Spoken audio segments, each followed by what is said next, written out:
Hey everyone, Dave here with another Blu-ray DVD collection update / haul video. This is the first one for the months of September, October 2022. I got so many titles to cover this month, there's going to be a bunch of videos going out there. So filming at the end of September, I think these will probably trickle into October. In this video right here, we're going to be covering one of the latest waves from Imprint Films. This is the 21st wave, which came out in August of 2022. I also do have the 22nd wave on hand. I'm going to be putting them into a separate video because there's just so much to cover right here. I want to get these videos a little bit shorter. Without further ado, there is a lot to cover here, so let's get into it. Alright, so as I said in this video, we're going to be taking a look at the 21st wave of Imprint Films. This is the wave that came out in August of 2022. Now, I do have the 22nd wave on hand as well. We're going to be doing those in a separate video because there's just so many titles to take a look at here. I want to kind of just split them up again for the sake of getting these videos a bit smaller, a bit more truncated. You all seem to be enjoying them more in this format, so I want to keep pushing them out like this. Now, this wave right here is huge. We've got another box set, which has got about 4 titles in it. We've got 2 other special edition box set titles here as well. We've also got an individual title here too. Now, there are actually 3 titles missing from this wave. No, Imprint didn't just not send them to me, but these have actually been delayed. Now, the 3 titles that we are, of course, talking about are Golden Boy, Storm Center, and I Am the Law. I'm not too sure about the reasoning behind this. I haven't had any official confirmation from them. I understand that for some reason they had to be delayed. They had been announced with a bunch of what sound like really great bonus features actually, and they announced that these were actually going to come out without any of the features that had been announced. And then another announcement came out that they said they were actually going to delay these 3 titles. Not sure if that means they're delaying them until they can add the features or some reason. I think they've been delayed twice now. I'm not too sure about that, but I don't believe these have come out just yet. So I don't have them on hand. I'm hoping that when these do get released, I will get them on hand and be able to review them for you. But as it stands right now, these 3 titles were delayed, and they will not have bonus features on them. They'll be bare bones releases, which is actually going to be a first for the Imprint line, which is a little bit disappointing. We'll see what happens with that. I will, of course, keep you up to date. I just wanted to get that out of the way first because I know a lot of people are going to be asking about that or kind of are wondering what is going on. To be quite honest, I don't know. I'm not privy to that information. With all that out of the way, we are going to get into this because, as I said at the top, there's a lot of titles to cover here. I'm going to go over them as comprehensively as I can, as per usual. This is actually my favorite wave for a long time. I know I say this occasionally, like, this is my favorite wave for a while, but this is one of my favorite waves. You all know that I am a huge fan of classic cinema, films from like the 1920s through to, I guess, the 40s, 50s, early 60s. Love that era of cinema, the golden age. I particularly love film noir, and we've got a lot of really great kind of classic films and film noir movies here in this bundle. I think this is my favorite wave for a while. Whenever they do one of these big waves, which is like vintage, classic cinema, I just love them. They're my favorite things to come out of Imprints. Without further waffling on, let's get into it. Firstly, we're going to take a look at the big box set that came out this month. One of my favorite releases for quite a while. It is, of course, our 3rd volume in the Essential Film Noir collection. Once again, you all know how much I absolutely adore film noir. It is probably my favorite style of cinema. I love these great hard-boiled thrillers, detective stories, crime stories from the 1940s, the 1950s. I think they are just the greatest of what cinema has to offer. Not only do they have great stories, they have great visuals, great performances, so much melodrama and action and great character studies, and I love film noir. I think it is just the coolest thing. In this set right here, we have a number of, a few kind of lesser known film noirs, but we do have a big heavy hitter in here as well. We've got The Strange Love of Martha Ivers, which stars Barbara Stanwyck, Van Heflin, Elizabeth Scott, and Kirk Douglas. We have got No Man of Her Own, another one starring Barbara Stanwyck. We've got The Turning Point, which stars Edmund O'Brien and William Holden, as well as The Desperate Hours. This is a classic film noir, one of the seminal film noirs, which of course stars the inimitable Humphrey Bogart. We'll break that one down just in a moment. As always, the Essential Film Noir box set comes in a big, sturdy hard box, and each of the titles is included in their own Amaray cases. Now, just like all of you out there, I am continually furthering my exploration of film, and I love nothing more than being able to dive into some new film noirs. As I've just said, my favorite film genre, and there's always something to explore. There's always new ones to find. The great thing about film noir is that a lot of them are undiscovered kind of B movies. We talk about all the time, we talk about these ones that star Humphrey Bogart and James Cagney and Kirk Douglas, you know, all these kind of big heavy hitters of the genre, but there's a lot of kind of smaller ones. We have to remember that back in the 1940s, 1950s, when these movies were being made, the term film noir was not a thing. This didn't come for decades later. This was a term that kind of arose in an academic paper many, many years later and was kind of dumped onto this style of filmmaking in retrospect. It's a retrospective term. It wasn't used at the time. These filmmakers didn't go out to make a film noir. They were just making hard-boiled crime, detective, kind of action, sometimes adventure stories that had this real kind of visceral feel, and they used the low-key lighting and all of this stuff. And many, many years later, when scholars look back, they went, hang on, there's this like subset of movies that were all made very, very similarly. We should tack a term to them, and the term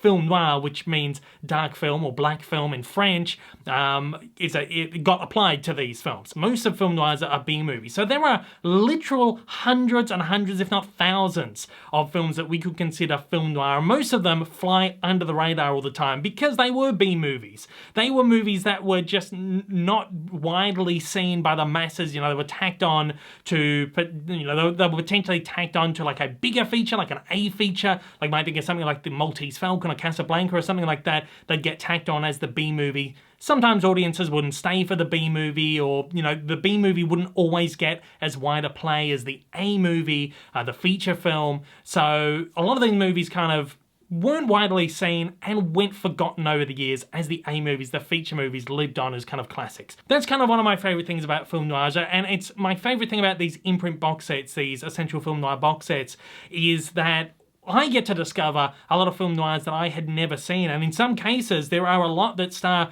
really big, famous actors of the era. We've got a couple with Barbara Stanwyck in here. We've got one with Kirk Douglas in here that I've never seen, and I think that's the great thing about these. We get to explore some ones that have gone flying under the radar for years. I've been a big fan of film noir for probably 15 years, and I'm still discovering new ones, and I love that. Let's kind of go over these movies just kind of one by one, just very briefly, as I always do, and I'll tell you what I thought about each one of them. First, we'll take a look at The Strange Love of Martha Ivers. In 1928, young heiress Martha Ivers fails to run off with friend Sam Masterson and is involved in fatal events. Years later, Sam returns to find Martha, the power behind Iverston, and married to good boy Walter O'Neill, now district attorney. At first, Sam is more interested in displaced blonde Tony Marichek than in his boyhood friends, but they draw him into a convoluted web of plotting and cross purposes. This film is loaded with a bunch of new and exclusive bonus features, including an audio commentary by Film Noir Foundation member Alan K. Rode, a featurette on Barbara Stanwyck called From Stage to Screen to Legend with Alan K. Rode, and another one by Kat Allinger called Domestic Terror, Barbara Stanwyck and the Gothic Noir. We've also got a few archival bonus features on here, including an introduction with Kirk Douglas and Alan K. Rode, a documentary called Barbara Stanwyck Straight Down the Line, and a theatrical trailer. So, Strange Love of Martha Ivers is one that I had heard of over the years, but one that I hadn't managed to get around to watching. Again, we've got Barbara Stanwyck in here, who delivers a terrific performance. We've, of course, got Kirk Douglas in here as well, who is terrific as always. I'm a big fan of Kirk Douglas. We've also got Elizabeth Scott in here too, who is a staple of these great kind of B-movie film noirs. She did a couple with Humphrey Bogart, which I just love. It is a little bit of a convoluted story, this one. I think there's a lot going on. There's a lot of characters in here. It's very kind of complex. It's one of those ones that's like a big web of lies and deceit and affairs and all these kinds of things you're trying to kind of keep on top of. And for me, I think it just kind of fell apart a little bit because it did get a little bit convoluted, a little bit too confusing, a bit too much going on. But again, I just love a film noir. I love the visual style. I love the performers, the performances in these movies, and this one, I found all of that really great. This movie looks gorgeous. It's a really great transfer. I believe this is a new transfer. In fact, the imprint press release notes that it is from a 4K scan from Paramount Pictures. I don't know how new that is, actually, but I'm assuming it's probably fairly recent. I don't think this has been put on Blu-ray before. Could be an older one and it's only just making its way to Blu-ray now, but as far as I'm aware, this is the first time this has been seen, and it looks great. This is a really nice looking one. There's not a lot of print damage to this, which is really great. In fact, most of the discs in this set right here have come up looking very, very good. Now we'll take a look at No Man of Her Own. A woman is torn between a comfortable life and the painful truth in this classic film noir. Screen legend Barbara Stanwyck assumes another woman's identity after surviving a train accident. Eventually, her past catches up to her while her crooked ex-lover arrives in town, demanding money to keep her true identity a secret. This one also includes a couple of brand new bonus features, including an audio commentary by film historian Drew Casper and a featurette on the film by writer, broadcaster and journalist Barry Forshaw. There's also a Screen Directors Playhouse radio drama version of the film starring Barbara Stanwyck and Lyle Bettiger. It also includes a theatrical trailer. Now this one is one that I was really, really looking forward to. Again, one that I had never heard of, but the synopsis just sounded really, really great. And yes, this is a really, really enjoyable film noir. What I loved about this one is that it is so frenetic, it's so claustrophobic. This woman takes on the the identity of another woman and just how her world kind of spins out of complete control. And I love the film noirs that kind of do this, because there are so many that are like this, where it's a real kind of psychotic experience where the lens of the camera kind of sucks you into this kind of psychotic world, and it's a real trip. As I said, again, just very claustrophobic feeling movie, very tense, very, kind of over the top and frightening and melodramatic, but it's really, really fun to watch. It's one of these movies that you'll be sweating, you'll be on the edge of your seat. The transfer on this movie is very good. It's crisp, it's clean, it looks very filmic, but there is a lot of film damage here. In some scenes, it's just small little specks. In other scenes, it is a little bit more aggressive, and this continues throughout the entire movie. There are stretches where it looks very, very nice, very crisp, but then you have stretches where there's print damage, and in some cases, I said, there's a lot of it. Again, sometimes I don't mind this. I feel like sometimes this adds a little bit of a flavor, it adds a little bit of atmosphere to the movie. Sometimes you want to sit down and you want to watch a B movie, you want it to look like a B movie. So many people grew up watching B movies on VHS, and people love watching classic like horrors and stuff on VHS because of that atmosphere that the crappy VHS transfer adds to the film. And I feel in some respect in some of these older movies, particularly when they're a bit more stylized, I feel like if the print damage adds a little bit of an atmosphere to the movie, may not have been intended by the filmmaker, but I feel like if it adds like just that little bit of extra kind of naturality to it, it makes it feel a little bit more authentic, the viewing experience. I think it works. So in this case, I think the print damage actually adds a little bit to it that looks nice. The turning point. Prosecutor John Conroy, Edmund O'Brien, is determined to bring down organised crime in his Midwestern town. He looks to his father, Matt, a police officer, for help, but Matt refuses. John's childhood friend, Jerry McKibben, an investigative reporter, senses something fishy. This film comes with a couple of brand new bonus features, including an audio commentary by Alan K. Rode and a new piece on The Turning Point by writer, broadcaster and journalist Barry Forshaw. Also includes a photo gallery. Turning Point is a decent film noir. Again, it's one that I hadn't really heard too much of. William Holden is very, very good in this movie. I think William Holden is one of those actors that has gone on to be known as a fairly well-known actor from the period, but not many of his movies lived up to be like absolute classics. He's one of those ones that I feel like kind of slips through the cracks a little bit, but his performances are always a lot of fun. There is in fact another William Holden film in this video that we'll be talking about very, very soon. But I found this to be a fairly enjoyable, if not, I guess, kind of middling film noir. I felt like this one didn't have that kind of tension, that, kind of claustrophobic energy of some of the other movies that are included in this set right here. It's a pretty run-of-the-mill kind of crime detective story. It doesn't make a huge use of the low-key lighting either, so there's not a lot of like kind of really dimly lit stuff with harsh shadows and bright lights and stuff like that. It's pretty run-of-the-mill, this one. In fact, I think if not for the themes of the crime and all that kind of stuff, I think we're maybe using the term film noir a little bit loosely for this movie right here. That said, it is an enjoyable movie and the transfer on this is terrific. I had absolutely no issues with it. It's crisp, it's clear, it looks beautiful. It is a very, very, very clean print and I would recommend definitely checking this one out. And finally, we've got The Desperate Hours. Director William Wyler's suspense classic marks the only time cinema giants Humphrey Bogart and Frederick March would work together. Bogart plays an escaped con who has nothing to lose. March is a suburban everyman who has everything to lose, as his family is held hostage by Bogart. As the desperate hours tick by, the two men square off in a battle of wills and cunning that tightens into an unforgettable, fear-drenched finale. Desperate Hours comes with a couple of brand new and exclusive bonus features, including an audio commentary by film historian Kevin Lyons and a piece by writer, broadcaster and journalist Barry Forshaw on the film. It also includes a theatrical trailer. Desperate Hours is easily one of the best film noirs ever made. This is Humphrey Bogart at, I guess, his absolute best. This is one made in the middle 50s, 1955, so we're kind of coming to the back end of what we would call film noir. This kind of style of filmmaking kind of started to fizzle out a little bit. They kind of stopped making movies like this. Desperate Hours, again, much like Turning Point, is another movie where visually it's not exactly what you would envision a film noir to be. This one does very much look like your kind of standard drama crime flick from the 50s going into maybe the 1960s. But I still think that this is a benchmark of the genre because, again, we talk about these movies that feel very frenetic and feel very claustrophobic. I keep using the same words.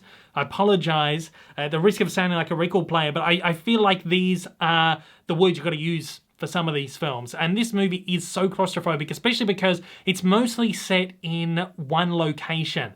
And you can feel, not entirely, but mostly set in one location, which is this house. Humphrey Bogart and these band of ex-crims or crims on the run break into this house and kind of terrorize this family. And most of the movie is set within the house.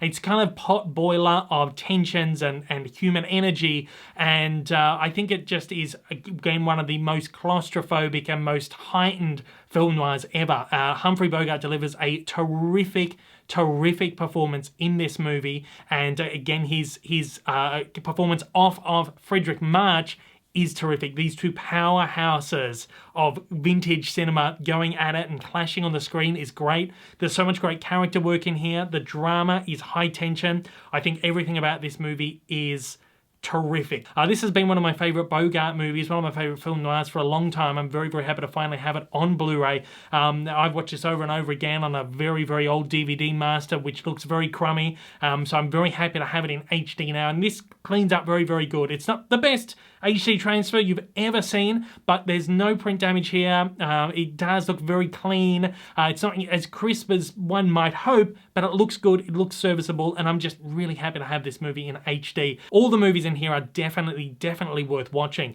So if you've been a fan of these film noir collections, or you just want to dive into film noir, I think this is actually a really, really good place to start, even if you don't have the other two. I think these are pretty decent kind of, entry-level stepping stone film noirs. A quick search on JB Hi-Fi reveals that all of the box sets are still available, so volume 1, 2, and 3 are still available. Some of these imprint box sets take a little bit longer to sell out than some of the others, so you do have some time on these, but I would jump on them, reasonably quickly, especially the first two. Maybe next time JB Hi-Fi have a 20% off sale or something, jump at it. Otherwise, head to IMPRINT's website and you get a decent deal on them over there too. They're usually marked down. I think this is probably my favorite of the film noir collection so far, though I did really love that first one. I don't know, I love all of them, and I would recommend all of them too. This is my favorite thing. I hope there are more. IMPRINT, more please. I want more. However, we do actually have another film noir to take a look at, which was released as an individual title, so let's take a look at that. So we'll take a look at The Scarlet Hour. An unhappy wife uses her powers of manipulation to draw an infatuated man into an ill-fated jewelry heist. In 1956, Paramount Studios expended a great deal of money on The Scarlet Hour and enlisted the services of top-flight director Michael Curtiz of Casablanca. The result is an outstanding and rarely seen film noir. It stars Carol Allmart, Tom Tryon, and Jodie Lawrence. The film includes a brand new audio commentary by Alan K. Rode and a theatrical trailer. So I'm not too sure why Imprint decided to release this one separately. They have done this with a couple of film noirs instead of including them in the box sets. I don't know if there's maybe rights issues with with what movies they can bundle up together, or I don't know. I just hope this doesn't mean that we won't be getting any more film noir box sets in the future, because again, just my favorite things. But I'm glad that they were able to get this out on Blu-ray anyway. This is actually the first time this has been released anywhere in the world. This is one of those more kind of underknown film noirs. Interestingly enough though, as it said in the description there, this one was directed by master filmmaker Michael Curtiz, who did Casablanca, which is commonly considered one of the first film noirs, or, you know, one of the movies that kind of led into what would become the film noir style. The Scarlet Hour is competently directed, it's beautifully filmed, it is greatly performed by all of its cast, and it is a story that is just so gripping and engaging, dramatic the whole way through. Really, really, really enjoyed this one. The transfer on this is stunning. This is one of the single most gorgeous looking vintage movies I have ever seen on the format. Very, very, in fact, I think this is comparable to what you would expect from a Warner Archive release. This is one of the most stunning vintage movies on Blu-ray in HD I have ever seen. It has cleaned up so well. The press release doesn't mention whether this was a 4K scan or not. It looks like it probably was, because it just looks so crisp and so clear and clean. This movie needs to be seen, because it is, again, one of my, I think that one of my top, I will refer back to this as like a reference quality classic film on HD, on Blu-ray. So definitely check this one out. Next up, we have got Secret of the Incas. Charlton Heston stars as Harry Steele, an American treasure hunter moonlighting as a tour guide in the jungles of Peru. He is on a quest to discover the Sunburst, an ancient Incan treasure that has the power to build and destroy civilizations. Shot on location at Machu Picchu in Peru, the film was often credited as the inspiration for Raiders of the Lost Ark. This set comes accompanied by a bunch of brand new and exclusive bonus features, including a new audio commentary by film historian Philippa Berry, and a new interview with film historian and writer Chris Poggiali on the influence on Raiders of the Lost Ark. It also includes a Lux Radio Theatre version of the movie with Charlton Heston and Nicole Mulray, as well as a photo gallery. Now, Secret of the Incas is a film that has been long awaited on Blu-ray. This is a movie I have wanted to see my entire life. I am a huge fan of Raiders of the Lost Ark, the Indiana Jones movies, and this is the movie that is commonly considered as the inspiration for that. The main character that Charlton Heston plays here, Harry Steele, is essentially Indiana Jones. If you check out a picture of the character, he is in the brown leather jacket, he's in the brown fedora hat, he's got the cream pants, he's got the whip, he goes after looking for an idol that looks suspiciously similar to something that might pop up in an Indiana Jones movie. It has kind of the romance, it has the heightened bad guys, it has all of that stuff. This is a decent film. It's not a really great movie, but you can tell where George Lucas and Spielberg took a lot of inspiration from. Now, Charlton Heston, I will always refer back to this tidbit where I saw Tim Burton deliver a Q&A session when he came to Melbourne. They did like an exhibition of his drawings and artworks and stuff at the Australian Centre for the Moving Image in Melbourne many years ago now, probably 15 years ago now. And I was very lucky to see one of the Q&A sessions that he did. And he was talking about Charlton Heston as one of his favourite performers, but referred to him as the world's best worst actor.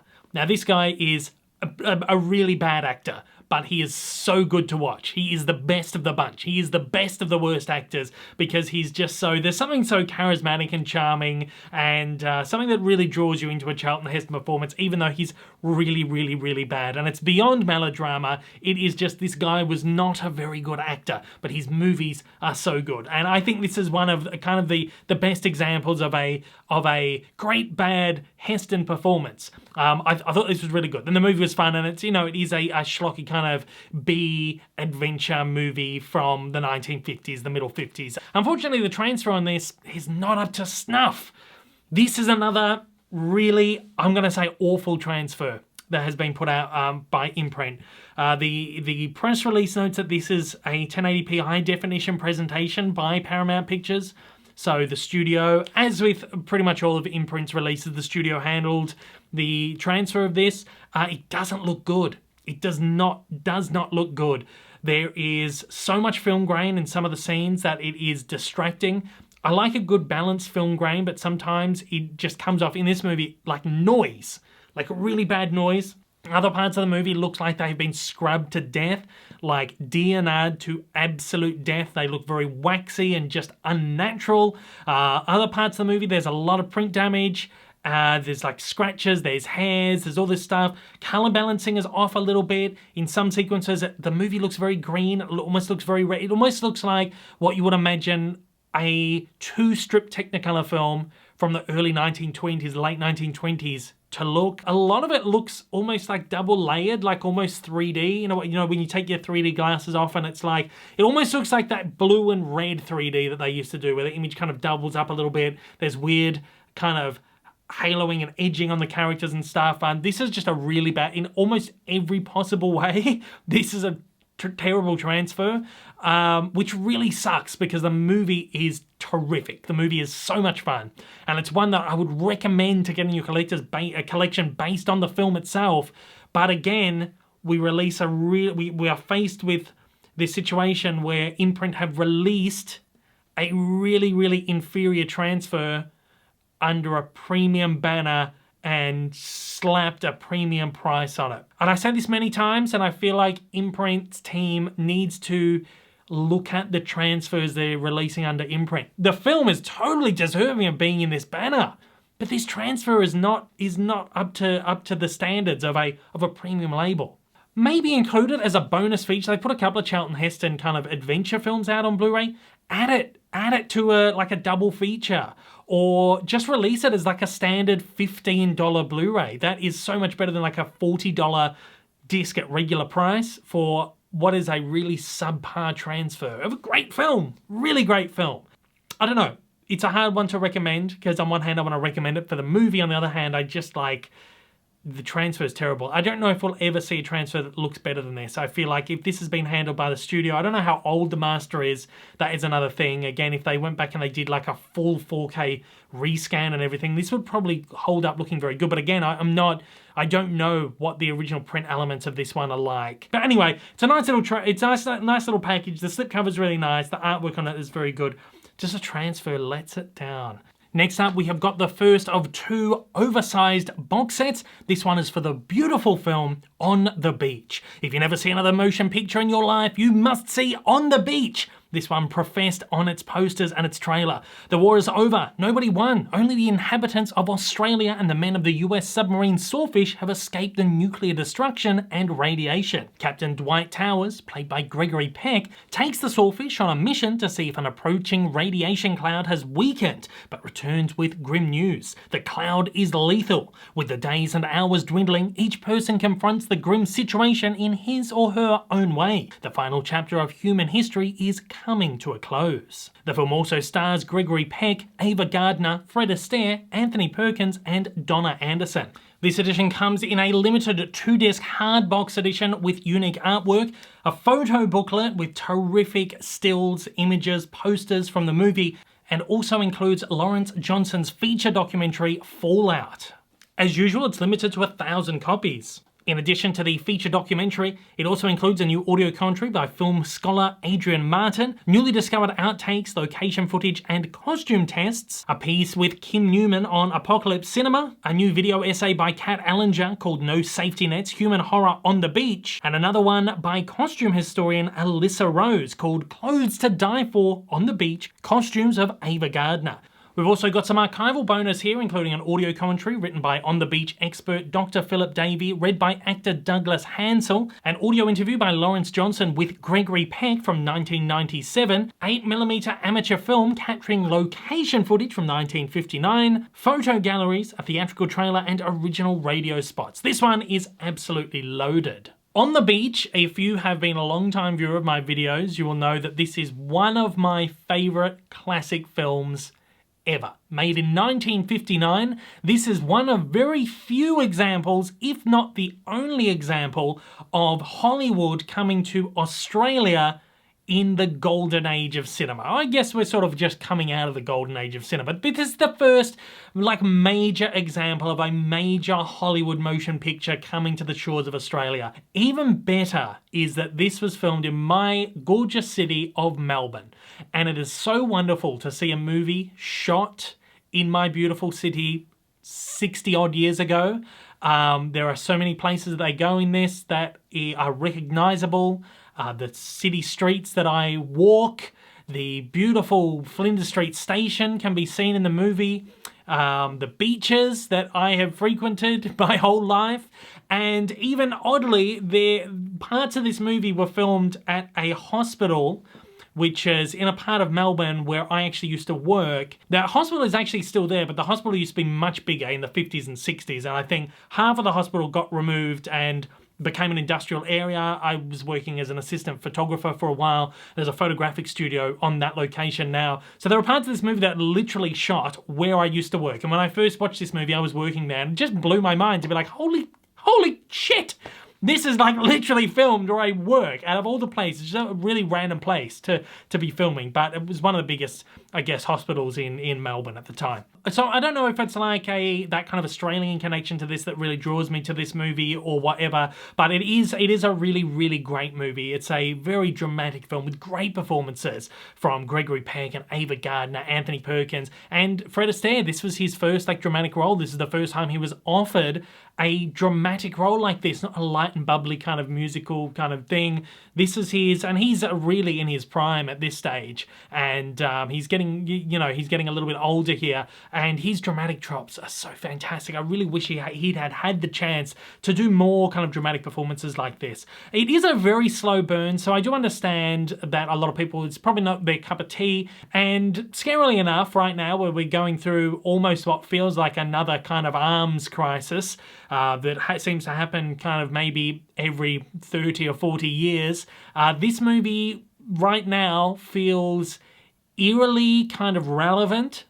This movie was made, the original novel by Neville Shute was written as kind of like a, I guess, like a protest piece or like an awareness piece on nuclear arms and, what could possibly happen to the Earth if all goes, belly up.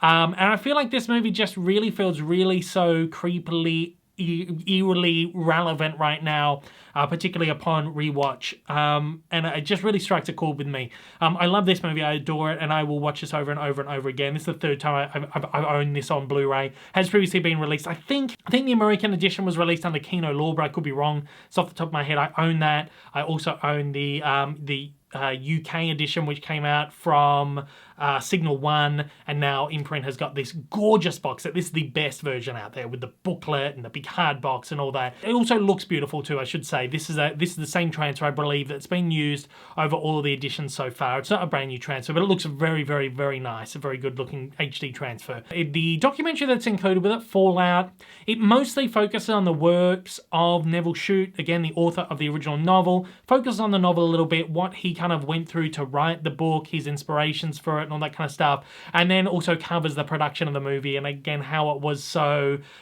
such a big thing, how much of a big boom this was for Australia to have this huge movie, these huge stars kind of land on our shores, and it really dives deeply into that. I think the documentary is it's okay, it's competent documentary, but it's a little bit long, it's maybe a little bit boring, it feels very run-of-the-mill, it's not exciting or any of that, it's just kind of more interesting than anything else. But this is certainly a box set that I would highly recommend, because this is a movie that everyone needs to see, particularly anyone who is a fan of Australian cinema. If you're collecting Aussie cinema from labels like Umbrella, particularly Umbrella, who are putting out so many great classic Aussie titles on Blu-ray at the moment, this is a title you need to get into your collection. And finally, we have got another oversized box set limited edition for The World of Suzie Wong. William Holden and Nancy Kwan star in this soul-searching look at an East meets West romance. He's a struggling American artist who's down on his luck. She's a beautiful Chinese prostitute who captures his heart. The scenery is as spectacular as the colourful and exotic streets of Hong Kong in this wonderfully warm story about the strength of true love. This new edition comes in a limited 2-disc hard box with unique artwork, and also includes the feature-length documentary Hollywood Chinese by Arthur Dong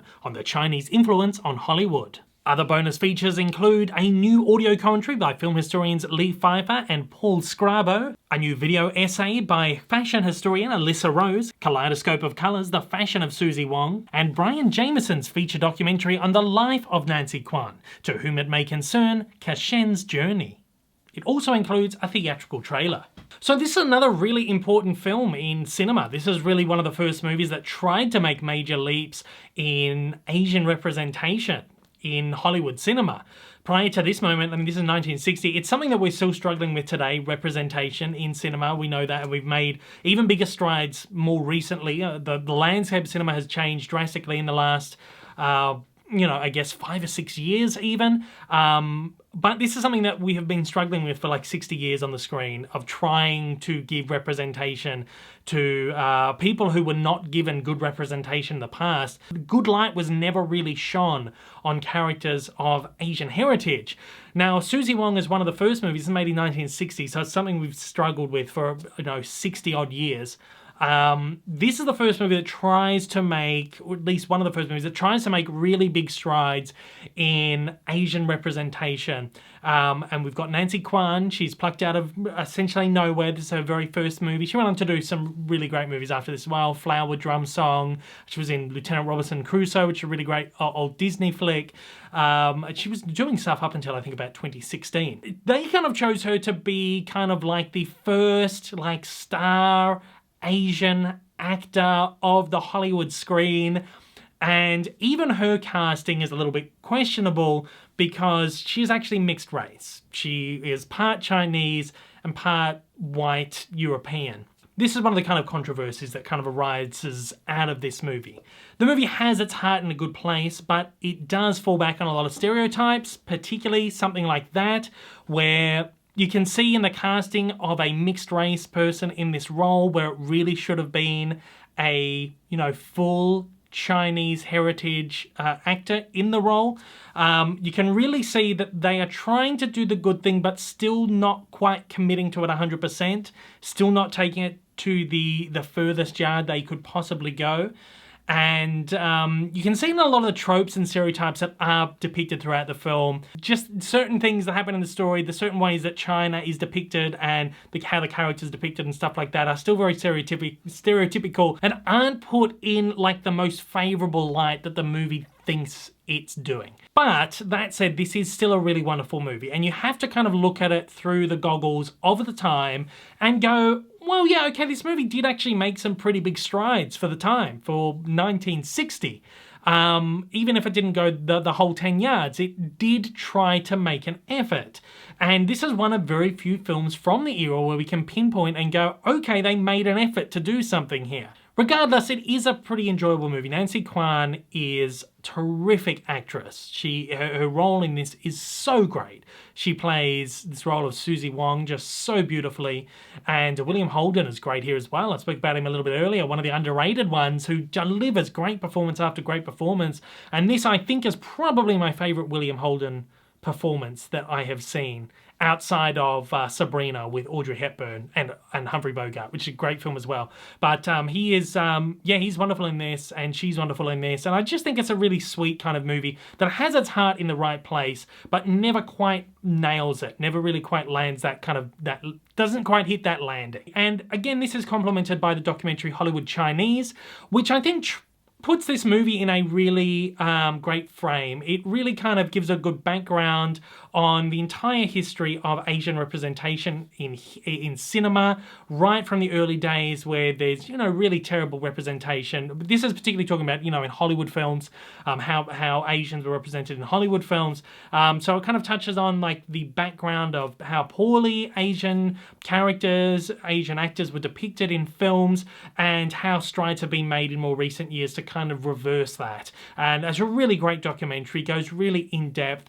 Maybe not as in depth as I'd hoped. I think some certain sections of it do feel like they brushed through it a little bit. I'd like to see it a little bit more, but it is a really good documentary and it gives you a good background. I think this is a really fantastic box set, and for that reason I think this is probably one of the best box sets that Imprint has put out for forever. I think it's one of Imprint's best box sets ever, because not only does it offer us this, I guess, historic film, but it offers this really terrific documentary that puts some context behind that movie as well.